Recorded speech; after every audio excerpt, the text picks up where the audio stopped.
বন্ধুরা, তোমাদের আজকে দেখাবো কিভাবে রেল ড্রিলিং করা হয়। ড্রিল মেশিন সেট করতে 2 মিনিট লাগবে, তারপরে ড্রিল করতে 3 থেকে 4 মিনিট লাগবে। ড্রিল মেশিন ফিক্সড হচ্ছে, রেলের গায়ে ড্রিল মেশিন ফিক্সড করা হচ্ছে।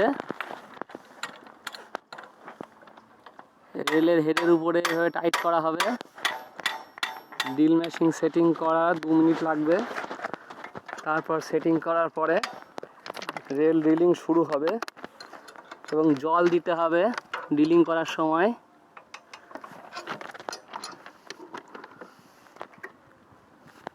এবার ড্রিলিং শুরু হচ্ছে, স্টার্ট দিচ্ছে।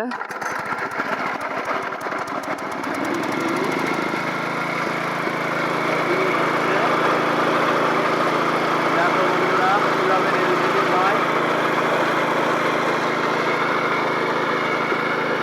এটা ঘোরাতে হবে।